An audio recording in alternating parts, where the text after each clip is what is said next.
আমার আল্লাহর মায়া কি কম। আল্লাহ বলে, গোলাম তোর মা বাবার থেকে আমি মাওলার মায়া যে কত গুণ বেশি। সন্তানের কান্না দেখলে যদি মা বাবার অন্তরে মায়া হয়, ওরে ওই মা বাবাই তো তোরে বানায় নাই, এত সুন্দর চেহারাটা দিয়া বানাইছি আমি, তোর জবান দিয়া কথা বলার শক্তি দিয়েছি আমি, আরে তোরে খানার ব্যবস্থা করেছি আমি, ঘুমের ব্যবস্থা করেছি আমি। ওরে বান্দা, তুই আমার দেওয়া জবান দিয়া যদি একবার আল্লাহ বলিয়া মোহাব্বতে ডাক দাও, ওরে আমি মাওলার কুদরতি অন্তরে মায়ার জোশ, আমি আল্লাহ পাক রহমতের দরজা দিয়া তোরে ডাক দিয়া নিয়া বলবো আয় আয় আয়। ওরে চোখের পানিটা যখন তুই ছেড়ে দিবি, আমি আল্লাহর মায়া কেন হবে না, 99 গুণ মায়া নিয়ে আমি তোর দিকে তাকাইয়া থাকি। কখন তুই জিব্বা দিয়ে আমি আল্লাহকে মায়া করে একবার আল্লাহ বলে ডাক দিবি। ইমাম সাহেবের পরামর্শ নিয়া ওই জাহান্নামী গুনাহগার বান্দা রাতের গভীর, আজ রাতে আর ঘুমায় না, রাতের শেষ ভাগে আজকে মালিকের ডাকবে। ইমাম সাহেবের পরামর্শ নিয়া ওই আল্লাহর বান্দা রাতের বেলা যখন শেষ ভাগ চলিয়ে আসলো, অন্ধকারে রুমের পাশে একটা জায়গায় বসিয়া উজু বানাইয়া জায়নামাজ বিছাইয়া সেজদায় পড়ে কান্না শুরু করলো, ও আল্লাহ আমারে মাফ করে দাও, আমাকে মাফ করে দাও, ইয়া রব্বি গফিরলি, ইয়া রব্বি গফিরলি, ইয়া রব্বি গফিরলি। এমন কান্না, এমন কান্না, ঘরের বাচ্চারা পর্যন্ত এক পর্যায়ে আওয়াজ বাড়তে বাড়তে সজাগ হয়ে গেছে। স্ত্রী ডাক দিয়ে কয়, ও স্বামী আমার, তুমি জীবনভর এত অন্যায় করছো, এখন কান্না করতেছো কেন? বলে আল্লাহর কাছে ক্ষমা চাই। হঠাৎ করে গাইবি একটা আওয়াজ, এরে বান্দা তুই যতই কাঁদো তোর ক্ষমা নাই, ক্ষমা নাই, ক্ষমা নাই। ওরে তুই কান্না করে কি লাভ, এত বড় বড় অন্যায় তুই করছো। আওয়াজটা স্ত্রী পর্যন্ত কানে শুনছে। এবার আল্লাহর বান্দা কান্না বন্ধ করে না, আরো জোরে জোরে ফোফায় ফোফায় কান্না করে, আরো জোর লাগায় কাঁদে আর বলে, ও দয়ার মালিক,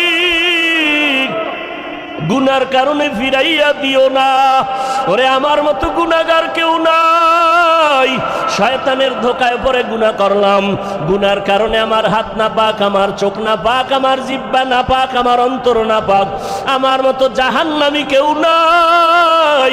মানুষ আমারে ভালো বলে, আসলে আমি তো বড় খারাপ মানুষ, আমার জবানটা গুনার কারণে না পাক, আমার চোখ দুইটা গুনার কারণে না পাক।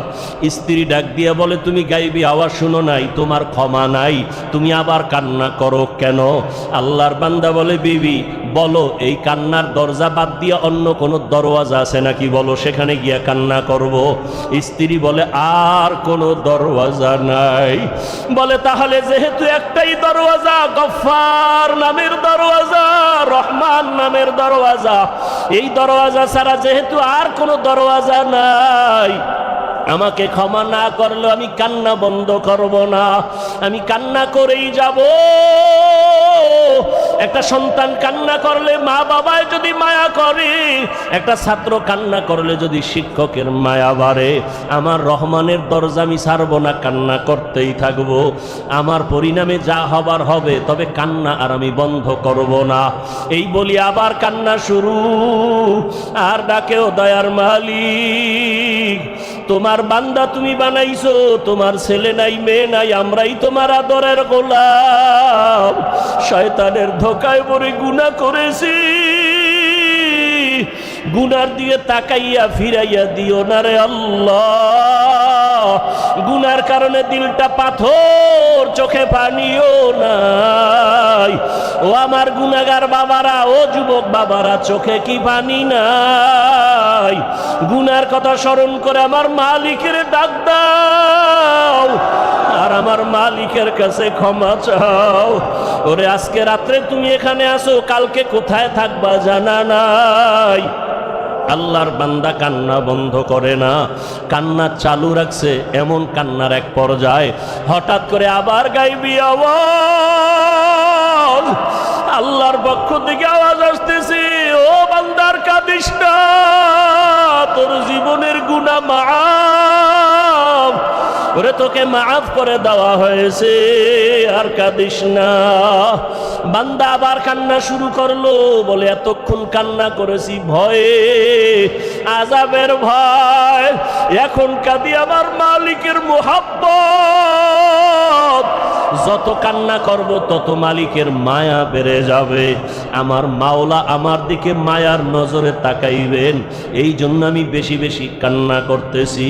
ও আল্লাহর বান্দারা, দুনিয়ার রং তামাশায় পড়িয়া তো গুনাহ কম করো নাই। মনে চাইছে দাড়ি কাটবা, কেটে ফেলেছো, কেউ বাধা দিছে মানো নাই।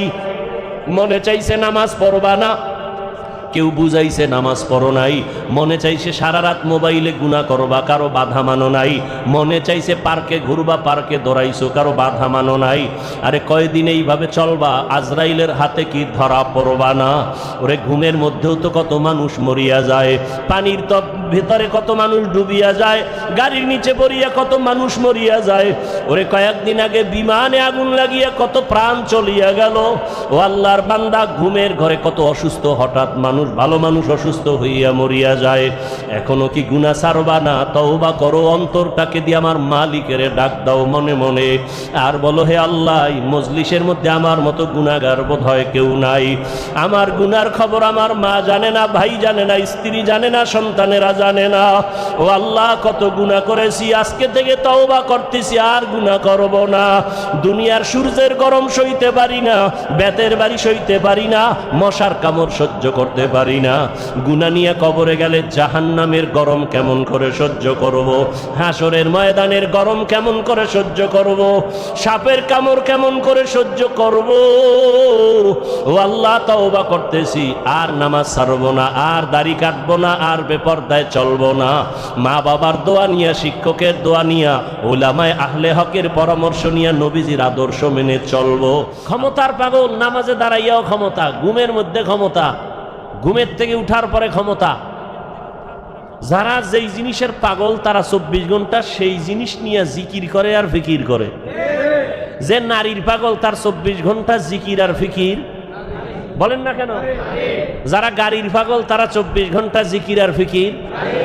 যারা বাড়ির পাগল, 24 ঘন্টা জিকির আর ফিকির। ঢাকাতে বাড়ি আছে, এরপরও জিকির ফিকির। চট্টগ্রামে বাড়ি দরকার, আবার জিকির। কানাডায় করব, সিঙ্গাপুরে করব, কক্সবাজারে বাড়ি করব। এর কি কিসের পাগল?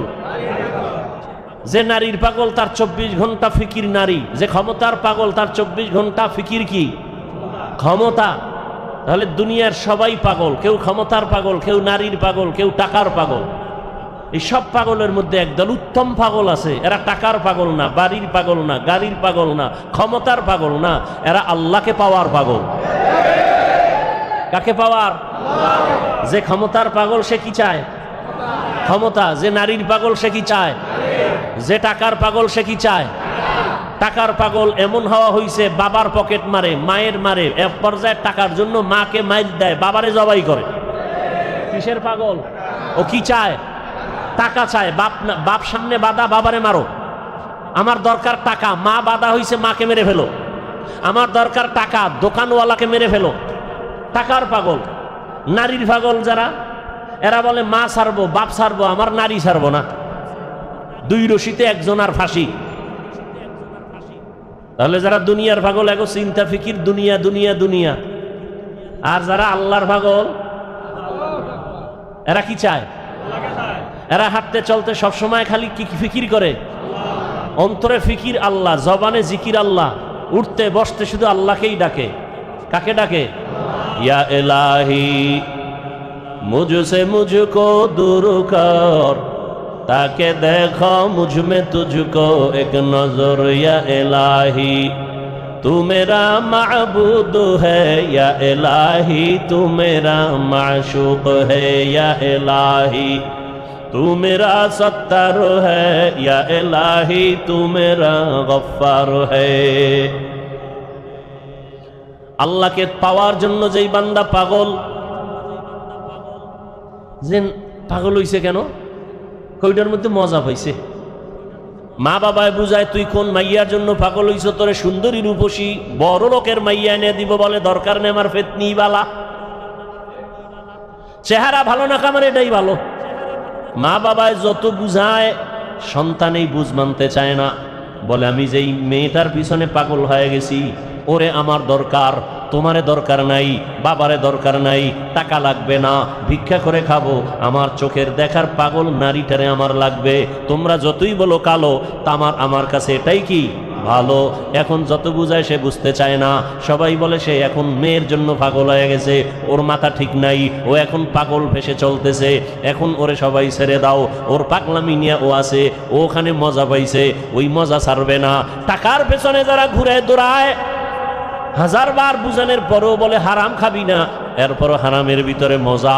কুকুরের যতই বুঝাও পায়খানা খাওয়া ভালো না, তোর জন্য ফ্যান আছে, ভাতের মার আছে, তোর জন্য খানা আছে আলাদা, বাথরুমে গিয়া পায়খানা খাইও না। কুকুরের যত বুঝাবে পায় না, আমার ওটাই মজা বেশি। কথা ঠিক নেই? এরে নবীর উম্মত যারা আমার আল্লাহ পাকের আশিক, ওরা গবেষণা করতে করতে, ফিকির করতে করতে চিন্তা করলো, আমার মা আমার বাবা আমার আসল কেউ না, একমাত্র আমার আসল কে? রিজিকের মালিক আমার আল্লাহ, হায়াতের মালিক আমার আল্লাহ, ইজ্জতের মালিক আমার আল্লাহ, আমাকে সুস্থ রাখার মালিক কে? আল্লাহ। সম্মান দেওয়ার মালিক আল্লাহ, ইজ্জত নেওয়ারও মালিক কে? চেয়ারে বসাইয়া দেয় কে? এই চেয়ার থেকে নামায়া দেয় কে? সব কিছুর মূলে আমার আল্লাহ। আমি যদি ঘুমায় যাই, ঘুম থেকে যদি না উঠি, আমার আল্লাহ যদি না উঠতে পারবো না, আমাকে ঘুম পাড়ায় দেন কে? আল্লাহ। ঘুম থেকে উঠার সুযোগ কে দেন? আল্লাহ। আল্লাহ যদি কয় না তোর এই শেষ ঘুম, আমার মা বাবায় জীবনে ঘুম থেকে সজাগ করতে আর পারবে না। এই চিন্তা করতে করতে করতে করতে অন্তরের মধ্যে একটা মজার ঘেরান আসতে থাকে। আসলে আমার মা আপন না, বাবা আপন না, ভাই আপন না, টাকা আপন না, মাল আমার আপন না, একমাত্র আমার ইহকাল পরকালে আমার ভালোর জন্য সর্বক্ষেত্রে আমার একমাত্র আপনকে। এই বুঝটা যখন এসে যায়, তখন দুনিয়ার সবাই যদি বলে নামাজ ছাড়িয়া দে, দাড়ি কেটে ফেল, ওই বান্দা বলে চাকরি ছাড়বো তারপরও দাড়ি কাটবো না। ইয়া এলাহি মুঝসে মুঝকো দূর কর, তাকে দেখো মুঝ মে তুঝকো এক নজর। ইয়া এলাহি তু মেরা মাবুদ হ্যায়, ইয়া এলাহি তু মেরা মাশুক হ্যায়। আবু জাহাল নবীরে দেখছে না? 13টা বছর যেই রহমতের নবীকে এক নজর দেখলে জাহান্নামের আগুনটা হারাম হয়ে যায়। কেমন মায়ার নবী আমার, যেই রহমতের নবীকে দেখা মাত্র পেটের ক্ষুধা থাকে না। কেমন মায়ার নবী আমার, যেই রহমতের নবী যেখানে কদম রাখেন ওখান থেকে মেশকের ঘেরান। যেই রহমতের নবী আমার, শরীর মোবারক থেকে মেশকের ঘেরান, নবীজির ঘাম থেকে মেশকের ঘেরান। কেমন মায়ার নবী আমার, যেই নবীকে এক নজর দেখার জন্য গর্তের পিপিলিকা পাগল, নবীকে এক নজর দেখার জন্য নদীর সমুদ্রের মাছ বড় আফসুস করে, রহমতের নবীকে এক নজর দেখার জন্য জঙ্গলের প্রাণীরা পাগল হয়ে আছে। ওই নবীকে একটা নজর দেখবে, জাহান্নামের আগুন হারাম হয়ে যাবে। কিন্তু কপাল বড় খারাপ, 13 বছর পর্যন্ত ওই নবীকে পাশে বসে দেখলো, বয়ান শুনলো, এরপরও একবারও কালেমা নসিব হলো না, কালেমা পড়লো না। কে? আবু জাহাল। কারণটা কি? ওর কপাল বড় খারাপ, ও এখন পর্যন্ত দুনিয়ার লোককে কন্ট্রোল করতে পারে নাই। আর অপরদিকে 27 বছরের যুবক তরবারি নিয়ে দৌড়ায় আমার নবীকে জবাই করার জন্য। রহমতের নবীকে জবাই করতে গিয়া একটা নজর চেহারা দেখা তরবারি ফালাইয়া ডাক দিয়া বলে, রহমতের নবী দয়া করে কালেমা রশি আমার গলায় লাগায়া দেয়। 13 বছর নবীরে দেখিয়াও কালেমা পড়ে না, বরং বিরোধিতা। আর 27 বছরের যুবক নবীজিকে মারতে গিয়া, জবাই করতে গিয়া কালেমার মালা গলায় পড়ছে। কে? কে? এর নাম হেদায়াত, এর নাম কফাল। এরে আল্লাহর বান্দারা, দুনিয়াতে কে পাঠাইছেন আমাদের? আমরা জোর করে আসতে পারছি? হ্যাঁ, আমরা জোর করে কেউ আসতে পারি নাই। দয়া করে আল্লাহ আমাদের পাঠাইছেন। আল্লাহ যদি না পাঠাইতেন আসার কোনো সুযোগ ছিল না। আল্লাহ দয়া করে পাঠাইছেন। কেন? বলে আমার ইবাদত করার জন্য। তোমার কাজ একটা, শুধু আমার ইবাদত। তবে এবাদতটা দুনিয়ার মধ্যে থাকিয়া করবা, জঙ্গলে গিয়া না। সংসারও করবা, ব্যবসা করবা, চাকরি করবা, এর মাঝে দিয়া জবান দিয়া আমার আল্লাহরে ডাকবা। নামাজের সময় নামাজও পড়বা, মা বাবার হকও আদায় করবা, স্ত্রীর হকও আদায় করবা, সন্তানের হকও আদায় করবা, প্রতিবেশীর হক আদায় করবা, ভাইয়ের হক আদায় করবা, বোনের হক আদায় করবা, তোমার বাবার হক আদায় করবা, মুরব্বীর হক আদায় করবা। এর মধ্য দিয়া তুমি আমার হকও আদায় করবা। সব ঠিক রাইখা যখন তুমি আমি আল্লাহকে আল্লাহ বলে ডাক দিবা, তোমার ওজনটা অনেক বেড়ে যাবে। আমি আল্লাহ দুনিয়ায় পাঠাইলাম, দুনিয়ার কাজের মাঝখান দিয়া আল্লাহর ইবাদত করবা, এই কাজের জন্য আমি পাঠাইলাম। দুনিয়া ছাড়া এ ইবাদত আর আলাদা জায়গায় করা যাবে না। দুনিয়াতেই দিলাম আমি ইবাদত করার জন্য। এখন ইবাদতটা করা মাত্র তুমি চলে আসো। তোমার থাকার জায়গা দুনিয়া না, তোমার ঘুমানোর জায়গা দুনিয়া না, আরামের জায়গা দুনিয়া না। আমি আল্লাহ তোমার চির শান্তির জন্য আরামের ঘর বানায় রাখছি জান্নাত। বেহেশত আযাকে আযারে নবাশত, কাছে রাবা কাছে করে নবাশত। আল্লাহ সতর্কবাণী দিয়া বললেন, ইয়া আইয়ুহাল্লাযীনা আমানুত্তাকুল্লাহ, ও মুমিন আমি আল্লাহকে ভয় কর। ওয়াল তানজুর নাফসুম মা কদ্দামাত লিগাদিন ওয়াত্তাকুল্লাহ। সামনে তোমার একটা জীবন আছে, ওই জীবন তোমার আসল জীবন। দুনিয়ার জীবনের তোমার কোনো মূল্য নাই, 1 ঘন্টার গ্যারান্টি নাই, 1 সেকেন্ডের কোনো ভরসা নাই। ওরে আল্লাহর বান্দা, তোমার আসল জীবন হলো চক্ষু বন্ধ হওয়ার পরের জীবন। ওই জীবনটা তোমার আসল জীবন, ওই জীবন তোমার অনন্তকালের জন্য। সম্বল সঞ্চয় করছো কিনা ভালো করে নজর নাও। ওয়াত্তাকুল্লাহ, আমি আল্লাহকে ভয় করো। বারবার আল্লাহ ভয় করার কথা কেন বলেন? আল্লাহকে ভয় না করলে মানুষ অন্যায় থেকে দূরে থাকবে না। সন্তান মা বাবারে যদি ভয় না করে, ওই সন্তান মা বাবার সামনে অন্যায় থেকে ফিরবে না। ছাত্র যদি শিক্ষকের ভয় না করে, ওই ছাত্র অন্যায় থেকে ফিরবে না। বিচারকরে যদি আসামি ভয় না করে, ওই আসামি কখনো বিচারকের সামনে অন্যায় করার থেকে ফিরবে না। যেই মানুষ আমার আল্লাহকে ভয় করবে না, ওই মানুষ অন্যায় করা ছাড়বে না, বারবার অন্যায় করবে। আর যেই সন্তান মা বাবাকে ভয় করবে, ওই সন্তানটা গোপনে গোপনে দুই একটা অন্যায় করলেও মা বাবা আসলে অন্যায় থেকে ফিরে যাবে, আর গুনাহ করবে না। মা বাবার শাস্তির ভয়ে ছাত্র মাঝে মাঝে অন্যায় করে, শিক্ষকের বিচারের ভয় আর করে না। ঠিক এই বান্দা, আমার আল্লাহর ভয় যখন অন্তরে আসবে, তখন জীবন দিবে, আল্লাহর বিরুদ্ধে কোনো কাজ করবে না। আর এই আল্লাহর ভয়টা অন্তরে জমা করার জন্য একমাত্র রাস্তা আল্লাহওয়ালাদের সোহবত। আল্লাহওয়ালা যারা, আল্লাহর ওলি, এদের নেক নজর, এদের দোয়া, এদের পরামর্শ। কারণ কিয়ামত পর্যন্ত আর 1 সেকেন্ডের জন্য জমিনে নবীজি আসবেন? কালেমার দাওয়াত দিতে নবী আসবেন? চট্টগ্রামে নবীজি আইসা কালেমার দাওয়াত দিবেন? ঢাকাতে নবীজি আইসা কখনো কালেমার দাওয়াত দিবেন? নবী আর জীবনে দাওয়াত দিতে আসবেন না। সাহাবায়ে কেরাম আসবেননি? আসবেন না। এরপরে আইম্মায়ে কেরামরা আসবেননি? আসবেন না। বড় বড় বড় বড় আউলিয়ায়ে কেরামরা আসবেন? খাজা মঈনুদ্দিন আসবেন দাওয়াত দিতে? আর আসবেন না। কিয়ামত পর্যন্ত একমাত্র জান্নাতের পথ পাওয়ার ঠিকানা উলামায়ে আহলে হকের সোহবত। উলামায়ে আহলে হকের সোহবত। এই জন্য আল্লাহ বলেন বারবার, আমাকে ভয় কর। আমাকে ভয় না করলে হাজারো বয়ান শুনবা, তোমার এই বয়ান অন্তরের মধ্যে যাবে না। কারণ তোমার অন্তরে আল্লাহর আযাবের কোনো ভয় নাই। ইন্নাল্লাহা খাবীরুম বিমা তা'মালুন, তুমি যা করো এ বিষয়ে অগ্রিম সবকিছু কে জানেন?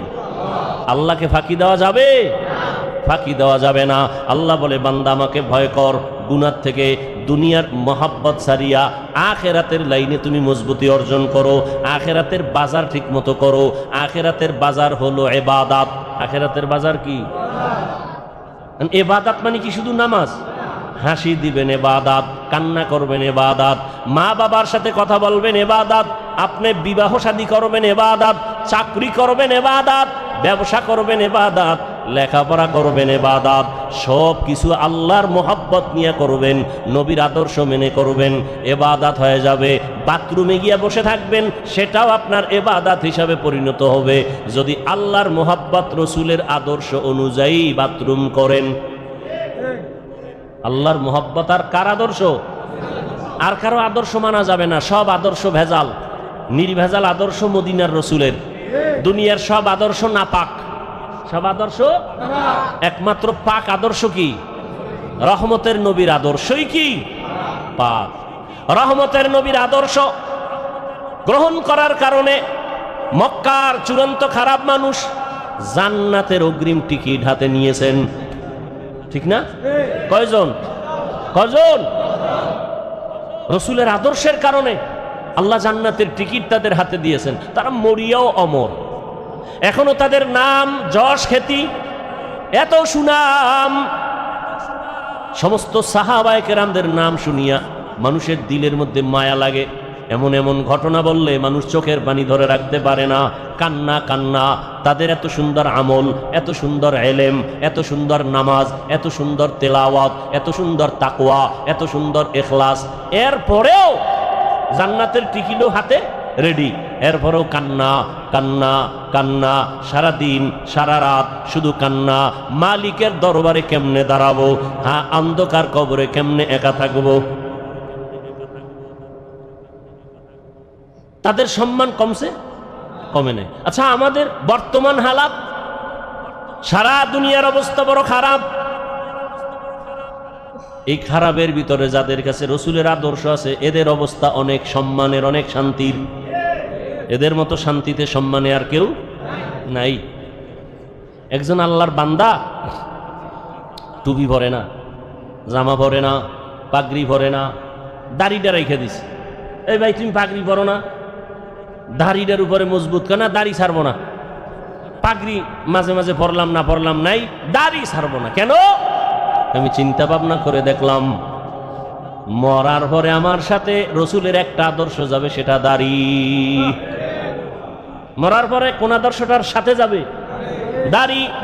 জাহিরি ভাবে দেখা যাবে দাড়ি। এটাই রসুলের আদর্শের প্রতীক। এই জন্য রহমতের নবী তার আদর্শর বয়ান দিয়া মানুষকে এমন ভাবে দ্বীনের দিকে আকৃষ্ট করে ফেললেন। দুনিয়ায় থাকিয়া আখিরাতের বাজার করো। এই যে বাজারে দোকানদারি ব্যবসা করে, এটা কি নিষেধ?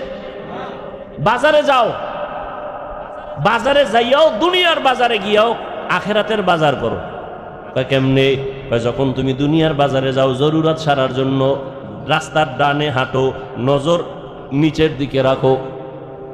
তোমার দোকানে কাজ সাইরা তাড়াতাড়ি আবার বাসায় চলে যাও। বাজারে সব বেশি সময় কাটায়ও না, কারণ দুনিয়াতে যত খারাপ জায়গা আছে নবীজি বলেন এর থেকে সব থেকে খারাপ জায়গা কি? বাজার। বাথরুম খারাপ না, কি খারাপ? বাথরুমের খারাপ না বলিয়া নবীজি বাজারকে খারাপ বললেন কেন? বাথরুমে ওই গুনাহ হয় না, বাজারের মধ্যে যেই পরিমাণ গুনাহ হয়। এজন্য নবী বলেন আর দুনিয়া সিজনুল মুমিন ওয়া জান্নাতুল কাফের। দুনিয়া হলো মুমিনের জন্য জেলখানা, বেঈমানের জন্য শান্তির জায়গা, বালাখানা।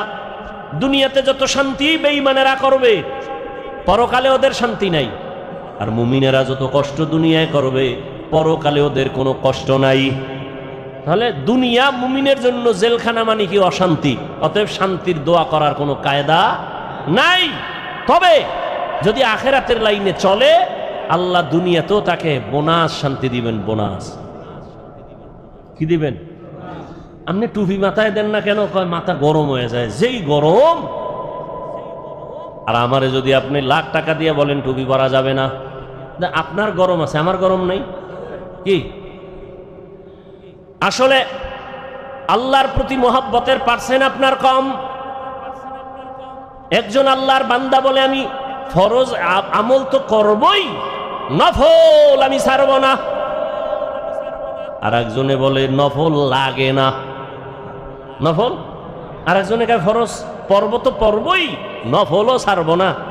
আর একজন মুমিন, সে আশিকে রাসূল, বলে আমার নফল লাগে না। মোহাব্বতের পার্সেন্ট যেমন, ইবাদতের সীমানাও তেমন। মোহাব্বতের পার্সেন্ট আপনার টুপি মাথায় দিতে গরম, আর একজনের মাথায় টুপি, এর উপরে আবার পাগড়ি। এর গরম কই? এর গরম যা কিছু আছে এর অন্তরে আসল গরম ঢুকায় রাখছে। দুনিয়ার গরম কিছুই না। যদি আমি টুপি পাগড়ি ছাড়া চলি, হাসরের ময়দানের গরম তারও কঠিন। হাসরের ময়দানের গরম আরো কঠিন। এই গরম তো কোনো গরমই না। দিনের বেলা সূর্য, রাতের বেলা নাই, এরপরেও কেন এত গরম? সূর্য তো দিনে আসিল, রাত্রে আছে নাই, এরপরও কেন এত গরম? আর এই সূর্যটা বিজ্ঞানীরা বলে 9,30,00,000 মাইল উপরে। এই সূর্যের একটা মুখ নিচে দেওয়া, বাকি সব উপরে। আবার এই মুখটার তাপ ফেরেশতারা পানি দেয় ঠান্ডার জন্য, আবার ওই তাপটা ডাইরেক্ট জমিনে আসে না, সূর্যের নিচে একটা গ্যাসের পাতলা আবরণ আছে, ওইটা আটকাইয়া রাখে সূর্যের আলোটারে। এরপরে আস্তে করে বাকি তাপটা জমিনে ছাড়ে, জমিনে আসার পরে ওই তাপটাও বান্দার কষ্ট হবে। আল্লাহ তাআলা পোশাকের আয়োজন করে দিলেন, মাথার পোশাক, চুল, শরীরের পোশাক লাগাও, সূর্যের পোশাক আলোটা আইসা তোমার যেন ডাইরেক্ট হিট করতে না পারে। জঙ্গলের প্রাণীর পোশাক হইল পশম, শরীরের উপরে পশম, এরপরে চামড়া আল্লাহ দিয়া রাখছেন।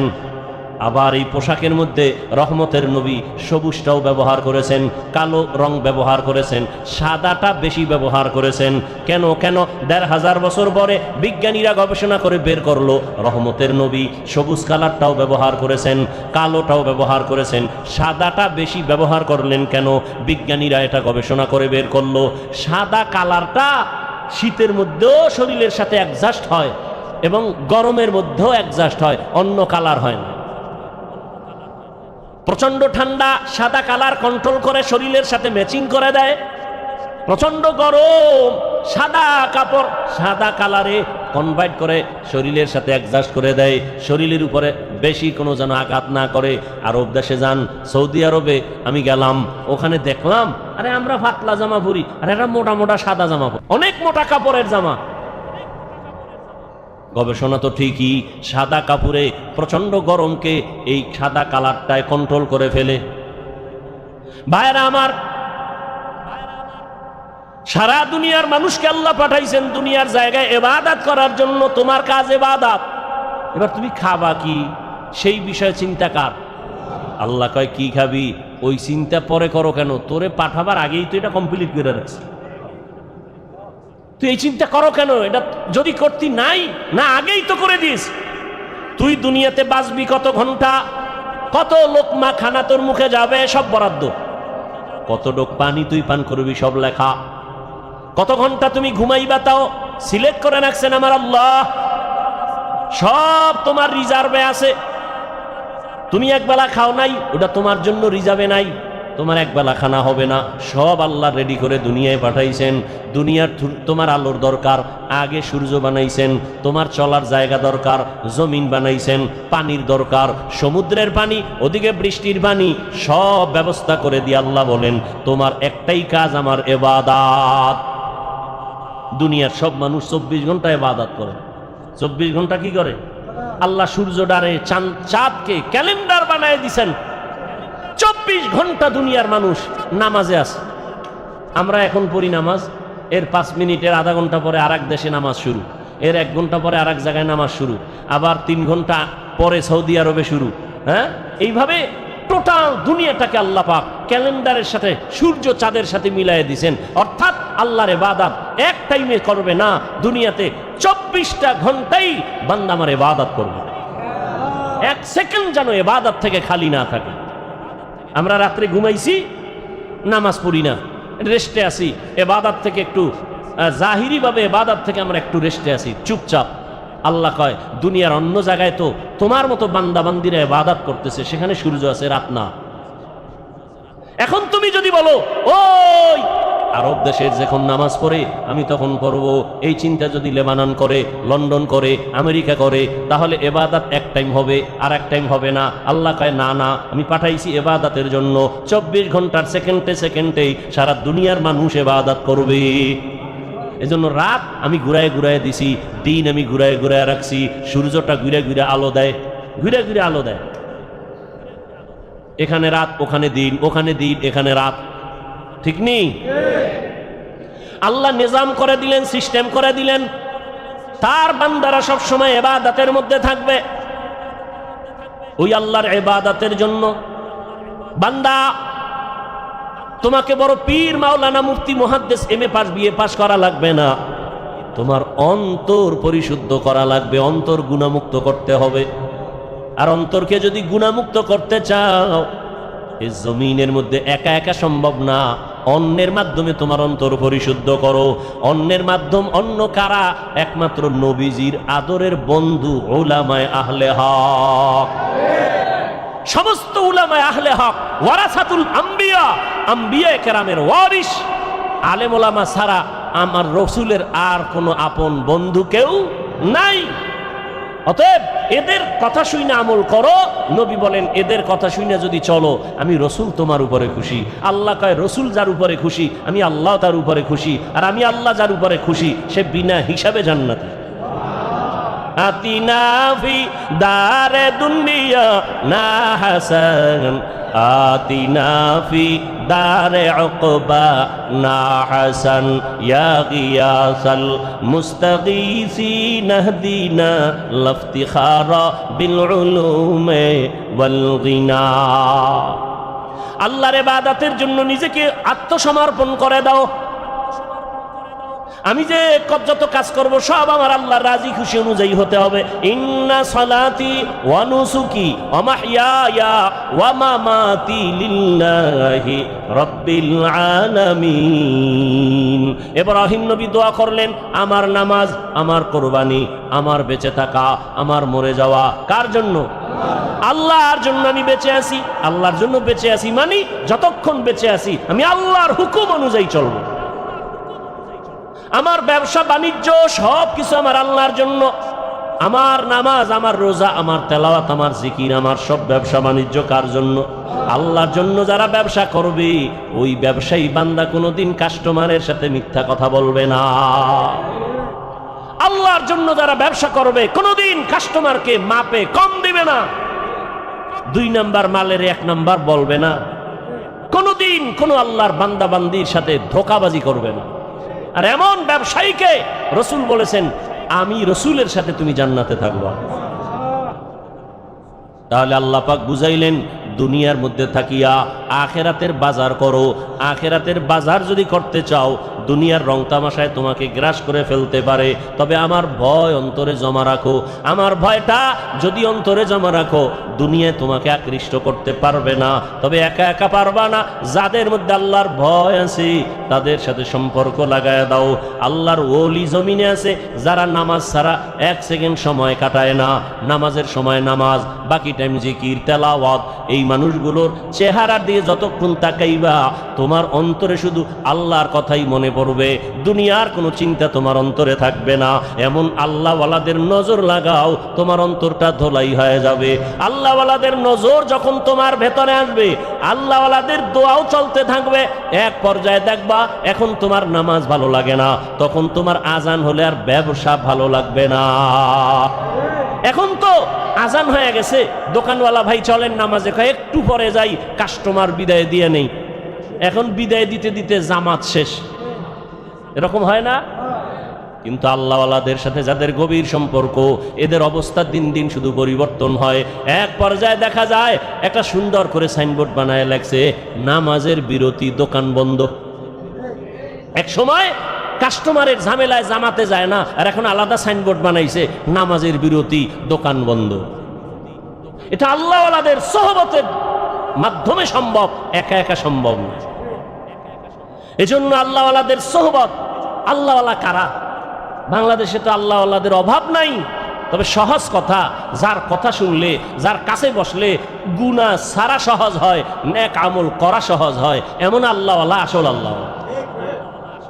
যেই আল্লাহওয়ালাদের নেক নজর লাগলে অন্তরের মধ্যে আমলের আগ্রহ বাড়ে, গুনার আকর্ষণ কমে যায়। আল্লাহওয়ালার সামনে গিয়া বয়ান শুনিয়া চোখের পানি ছেড়ে কাঁদেন, অন্তরে ভয়, যেই ভয়টা এতক্ষণ আসে নাই। আল্লাহওয়ালা খাঁটি আল্লাহওয়ালাদের বয়ান শুনতে গিয়া চোখের পানি যখন পড়া শুরু হয়ে গেল, দিলটা নরম হয়ে গেছে। আল্লাহওয়ালার বয়ান শুনিয়া কেমন যেন এখন আর ব্যবসা ভালো লাগে না, চাকরি ভালো লাগে না, এখন আর দুনিয়াদারি ভালো লাগে না। বান্দার চোখের থেকে পানি বের হয়ে গেল। আল্লাহর কাছে বারবার তওবা করে ক্ষমা চায়, জীবনে কত নামাজ ছাড়লাম, কত বেপরদায় চললাম, কত মিথ্যা কথা বললাম, গালি দিলাম, গীবত শিকায়াত করলাম। আল্লাহর কাছে তওবা করে, আল্লাহ তুমি আমাকে দয়া করে মাফ করে দাও। ভাইরা আমার, মানুষের জীবনের একটা পর্যায়ে আসিয়া নিজে নিজে একটা পেরেশানির মধ্যে পড়ে, আরে একদিন তো মরে যাব, এই একটা চিন্তা চলে আসে একটা সময়, আমি তো মরব, তো কি উপায় হবে আমার, করলাম কি জীবনে। এক আল্লাহর বান্দা জীবন ভর শুধু গুনাহ গুনাহ গুনাহ গুনাহ, এলাকার সবাই জানে বড় অপরাধী, এমন কোনো গুনাহ নাই যে গুনাহ তার দ্বারা হয় না। রাতের বেলা একদিন বিছানায় শুয়ে শুইয়া চিন্তায় পড়ে গেল, আরে আমি গুনাহ করতে করতে জীবন আমার শেষের দিকে চললো, আমার ডানে বামে সব চলিয়া গেল, গুনাহ করলাম হাতের দ্বারা, কত মানুষ জবাই করলাম, এখন তো মানুষ আমারে দেখলেই ভয় পায়, জানে আমি এলাকার বড় সন্ত্রাসী, বড় চাঁদাবাজ, বড় চান্দাবাজ, ধান্দাবাজি করি, মানুষ আমার সামনে আসে না, আলেম ওলামারাও আমাকে ভালো জানে না। মন্তরের মধ্যে একটা আঘাত লাগছে, হঠাৎ করে কানের মধ্যে আওয়াজ, মসজিদের মিনারায় ফজরের আজান, আসসালাতু খায়রুম মিনান নাওম, অন্তরের মধ্যে গিয়া হিট করলো। এক তো চিন্তায় পড়ছে আমার উপায় কি হবে, এর মধ্যে আজানের আওয়াজ অন্তরের মধ্যে হিট করলো। এবার কথা একটু ঘুইরা ঘুইরা মসজিদের দিকে যাই, গিয়া দেখে কেউ নাই, মসজিদ দরজা একটা খোলা, মুয়াজ্জিন সাহেব আজান দিয়া বের হচ্ছে, ওদিকে ইমাম সাহেব রুমের পাশে ওযু বানায়। সন্ত্রাসীর দেইখা ইমাম সাহেব বড় ভয় পেয়ে গেল। ওই লোকটা বলে ভয় পাইও না হুজুর, আমি এখন উল্টা মন নিয়ে আসি না, আমার অন্তরটা বড় দুর্বল, আমার একদিন মরণ হবে, মালিকের কাছে আমি কেমনে কি নিয়ে দাঁড়াবো, কি জবাব দিব। ইমাম সাহেব বড় খুশি হইয়া বলেন, আসেন ওযু বানান। কয় জীবনে তো ওযু করি নাই। ইমাম সাহেব বৈশা তারে সুন্দর করে ওযু শিখায় ওযু বানায় দিল, নামাজ পড়াইয়া। এরপরে বলে আপনি প্রতিদিন নামাজ পড়বেন, একজন আল্লাহওয়ালার পরামর্শ নিবেন। বলে হুজুর আমি আপনার পরামর্শ নিব। আর গভীর রাত যখন হয় আমার মাওলা তখন দরজা তওবার খুইলা বান্দাকে ডাকে, অতিও গভীর হয় রজনী যখন, নীরবে প্রভুর নাম জপিও তখন, প্রভুর করুণা যদি পাইবারে চাও, গভীর রাতে উঠে প্রভুর গুণগান গাও। গভীর রাতে আমার আল্লাহ প্রত্যেক রাতের শেষ ভাগে প্রথম আসমানে আসিয়া হাজির। আল্লাহ জোহরে আইসা ডাকে না, আসর আইসা ডাকে না, ফজর আইসা ডাকে না, মাগরিবে ডাকে না, এশার সময় ডাকে না, আল্লাহ রাতের শেষ ভাগে প্রথম আসমানে আইসা ডাকে, ও আমার গুনাহগার গোলামেরা কই, শয়তানের ধোকায় পড়ে গুনাহ করেছো, আমি আল্লাহ ক্ষমার দরজা খুইলা ডাকতেছি, আলা মিন মুস্তাগফিরিন ফাগফির আলাহ, আলা মিন মুস্তারজিকিন ফারজুকা। ও গুনাহগারেরা, গভীর রাত, এখন সব অন্ধকার, অন্ধকারে কেউ কাউকে দেখে না, উঠো ও বান্দা। এখন গাছের পাখিরা পর্যন্ত ঘুমায়, ঘরের মানুষেরাও ঘুমায়, নদীর মাছগুলো ঘুমায়, দোকানগুলো বন্ধ, কোলাহল নাই, নীরবে তুমি একা একা একটু উঠো, ওইটা সুন্দর করে আস্তে করে ওযু বানাও। ও দোকানওয়ালারা, ও ব্যবসায়ী বাবারা, ওরে দোকানদারি কইরা রাত্র 2টা 2:30টায় বাসায় যাও, যাইয়া তুমি ফ্রেশ হইয়া ঘুমায় যাও। তুমি যদি একটু চিন্তা করতা এই টাইমে তো আমার মালিক আসমানে হাজির হয়ে গেছে, আমাকে ডাকতেছে। কত মানুষ ঘুমাইয়া যায়, উঠতে পারে না, আর তুমি ঠিক টাইমেই যায় বাসায় ঢুকছো, তুমি কি পারলা না ওযু বানাইয়া 2 রাকাত নামাজ পড়া সিজদায় গিয়া যদি কান্না করে বলতা, ও দয়ার মালিক, হারানো গোলাম তোমার দরওয়াজায় হাজির, মেহেরবানি করে তুমি মাফ করে দাও। ইমাম সাহেব পরামর্শ দিয়ে দিল, বাবা ভোর রাত্রে আমার মাওলা বড় দয়ার নজর দিয়া তাকায়, আপনি গোপনে একা একা ওযু বানায় ঘরের কোণে একটু নামাজ পড়বেন, আর আমার মাওলার কাছে কান্না করবেন। চোখের পানি দেখলে মা বাবার মায়া সন্তানের দিকে বেড়ে যায়, ছাত্রের চোখে পানি দেখলে শিক্ষকের মায়া বেড়ে যায়, আসামির চোখে পানি দেখলে বিচারকের মায়া বেড়ে যায়। ওরে ওদের থেকে আমার আল্লাহর মায়া কি কম? আল্লাহ বলে, গোলাম তোর মা বাবার থেকে আমি মাওলার মায়া যে কত গুণ বেশি। সন্তানের কান্না দেখলে যদি মা বাবার অন্তরে মায়া হয়, ওরে ওই মা বাবায় তো তোরে বানায় নাই, এত সুন্দর চেহারাটা দিয়া বানাইছি আমি, তোর জবান দিয়া কথা বলার শক্তি দিয়েছি আমি, আরে তোরে খানার ব্যবস্থা করেছি আমি, ঘুমের ব্যবস্থা করেছি আমি। ওরে বান্দা, তুই আমার দেওয়া জবান দিয়া যদি একবার আল্লাহ বলিয়া মোহাব্বতে ডাক দাও, ওরে আমি মাওলার কুদরতি অন্তরে মায়ার জোর আমি আল্লাহ পাক রহমতের দরজা দিয়া তোরে ডাক দিয়া নিয়া বলবো আয় আয় আয়। ওরে চোখের পানিটা যখন তুই ছেড়ে দিবি আমি আল্লাহর মায়া কেন হবে না?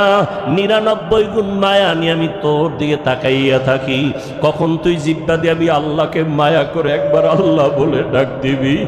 ইমাম সাহেবের পরামর্শ নিয়া ওই জাহান্নামী গুনাহগার বান্দা রাতের গভীর, আজ রাতে আর ঘুমায় না, রাতের শেষ ভাগে আজকে মালিকের ডাকবে। ইমাম সাহেবের পরামর্শ নিয়া ওই আল্লাহর বান্দা রাতের বেলা যখন শেষ ভাগ চলিয়ে আসলো, অন্ধকারে রুমের পাশে একটা জায়গায় বসিয়া উজু বানাইয়া জায়নামাজ বিছাইয়া সেজদায় পড়ে কান্না শুরু করলো। ও আল্লাহ, আমারে মাফ করে দাও, আমাকে মাফ করে দাও। ইয়া রব্বি গফিরলি, ইয়া রব্বি গফিরলি, ইয়া রব্বি গফিরলি। এমন কান্না, ঘরের বাচ্চারা পর্যন্ত এক পর্যায়ে আওয়াজ বাড়তে বাড়তে সজাগ হয়ে গেছে। স্ত্রী ডাক দিয়ে কয়, ও স্বামী আমার, তুমি জীবনভর এত অন্যায় করছো, এখন কান্না করতেছো কেন? বলে আল্লাহর কাছে ক্ষমা চাই। হঠাৎ করে গাইবি একটা আওয়াজ, এরে বান্দা তুই যতই কাঁদো তোর ক্ষমা নাই, ক্ষমা নাই, ক্ষমা নাই। ওরে তুই কান্না করে কি লাভ? এত বড় বড় অন্যায় তুই করছো। আওয়াজটা স্ত্রী পর্যন্ত কানে শুনছে। এবার আল্লাহর বান্দা কান্না বন্ধ করে না, আরো জোরে জোরে ফোফায় ফোফায় কান্না করে, আরো জোর লাগায় কাঁদে আর বলে, দয়ার মালিক, গুনার কারণে ফিরাইয়া দিও না। ওরে আমার মতো গুনাহগার কেউ নাই, শয়তানের ধোকায় পড়ে গুনাহ করলাম, গুনার কারণে আমার হাত না পাক, আমার চোখ না পাক, আমার জিহ্বা না পাক, আমার অন্তর না পাক, আমার মতো জাহান্নামী কেউ নাই। মানুষ আমারে ভালো বলে, আসলে আমি তো বড় খারাপ মানুষ। আমার জবানটা গুনার কারণে না পাক, আমার চোখ দুইটা গুনার কারণে না পাক। স্ত্রী ডাক দিয়ে বলে, তুমি গাইবি আওয়াজ শুনো নাই, তোমার ক্ষমা নাই, তুমি আবার কান্না করো কেন? আল্লাহর বান্দা বলে, বিবি বলো, এই কান্নার দরজা বাদ দিয়ে অন্য কোনো দরওয়াজা আছে নাকি? বলো, সেখানে গিয়া কান্না করব। স্ত্রী বলে, আর কোনো দরওয়াজা নাই। বলে, তাহলে যেহেতু একটাই দরওয়াজা, গফফার নামের দরওয়াজা, রহমান নামের দরওয়াজা, এই দরওয়াজা ছাড়া যেহেতু আর কোনো দরওয়াজা নাই, আমাকে ক্ষমা না করলেও আমি কান্না বন্ধ করব না, আমি কান্না করেই যাব। একটা সন্তান কান্না করলে মা বাবায় যদি মায়া করে, একটা ছাত্র কান্না করলে যদি শিক্ষকের মায়া বাড়ে, আমার রহমানের দরজা আমি ছাড়ব না, কান্না করতেই থাকব। আমার পরিণামে যা হবার হবে, তবে কান্না আর আমি বন্ধ করব না। এই বলি আবার কান্না শুরু, আর ডাকেও, দয়ার মালিক, তোমার বান্দা তুমি বানাইছো, তোমার ছেলে নাই মেয়ে নাই, আমরাই তোমার আদরের গোলাম। শয়তানের ধোকায় পড়ে গুনাহ করেছি, গুনার দিয়ে তাকাইয়া ফিরাইয়া দিও না রে আল্লাহ। গুনার কারণে দিলটা পাথর, চোখে পানিও নাই। ও আমার গুনাহগার বাবারা, ও যুবক বাবারা, চোখে কি পানি নাই? গুনার কথা স্মরণ করে আমার মালিকের ডাক দাও, আর আমার মালিকের কাছে ক্ষমা চাও। ওরে আজকে রাত্রে তুমি এখানে আসো, কালকে কোথায় থাকবা জানা নাই। আল্লাহর বান্দা কান্না বন্ধ করে না, কান্না চালু রাখছে। এমন কান্নার এক পর্যায়ে হঠাৎ করে আবার গাইবি আওয়াজ, আল্লাহর পক্ষ থেকে আওয়াজ আসতেছে, ও বান্দার কাঁদিস না, তোর জীবনের গুনাহ মাফ, ওরে তোকে মাফ করে দেওয়া হয়েছে, আর কাঁদিস না। বান্দা আবার কান্না শুরু করলো, বলে এতক্ষণ কান্না করেছি ভয়ে, আযাবের ভয়, এখন কাঁদি আমার মালিকের মুহাব্বত। যত কান্না করব তত মালিকের মায়া বেড়ে যাবে, আমার মাওলা আমার দিকে মায়ার নজরে তাকাইবেন। এই জন্য আমি বেশি বেশি কান্না করতেছি। ও আল্লাহর বান্দারা, দুনিয়ার রং তামাশায় পড়িয়া তো গুনাহ কম করো নাই। মনে চাইছে দাড়ি কাটবা, কেটে ফেলেছো, কেউ বাধা দিছে মানো নাই। মনে চাইছে নামাজ পড়বা না, কেউ বুঝাইছে নামাজ পড়ো নাই, মনে চাইছে সারা রাত মোবাইলে গুনাহ করবা, কারো বাধা মানো নাই। মনে চাইছে পার্কে ঘুরবা, পার্কে দৌড়াইছো, কারো বাধা মানো নাই। আরে কয়দিন এইভাবে চলবা, আজরাইলের হাতে কি ধরা পড়বা না? ওরে ঘুমের মধ্যেও তো কত মানুষ মরিয়া যায়, পানির তো ভিতরে কত মানুষ ডুবিয়া যায়, গাড়ির নিচে পড়িয়া কত মানুষ মরিয়া যায়। ওরে কয়েকদিন আগে বিমানে আগুন লাগিয়া কত প্রাণ চলিয়া গেল। ও আল্লাহর বান্দা, ঘুমের ঘরে কত অসুস্থ হঠাৎ মানুষ, ভালো মানুষ অসুস্থ হইয়া মরিয়া যায়। এখনো কি গুনাহ ছাড়বা না? তওবা করো, অন্তরটাকে দিয়ে আমার মালিকের ডাক দাও মনে মনে, আর বলো, হে আল্লাহ, এই মজলিসের মধ্যে আমার মতো গুনাহগার বোধ হয় কেউ নাই। আমার গুনার খবর আমার মা জানে না, ভাই জানে না, স্ত্রী জানে না, সন্তানেরা জানে না। ও আল্লাহ, কত গুনাহ করেছি, আজকে থেকে তওবা করতেছি, আর গুনাহ করব না। দুনিয়ার সূর্যের গরম সইতে পারি না, বেতের বাড়ি সইতে পারি না, মশার কামড় সহ্য করতে পারি না। গুনাহ নিয়ে কবরে গেলে জাহান্নামের গরম কেমন করে সহ্য করব, হাসরের ময়দানের গরম কেমন করে সহ্য করব, সাপের কামড় কেমন করে সহ্য করব। ও আল্লাহ, তওবা করতেছি, আর নামাজ ছাড়বো না, আর দাড়ি কাটবো না, আর বেপরদায় চলবো না। মা বাবার দোয়া নিয়া, শিক্ষকের দোয়া নিয়া, উলামায়ে আহলে হকের পরামর্শ নিয়া নবীজির আদর্শ মেনে চলবো। আল্লাহ আমাদের খাঁটি তওবাওয়ালা জীবন দান করেন, তওবার উপরে মজবুত হইয়া চলার তৌফিক দান করেন, আমিন।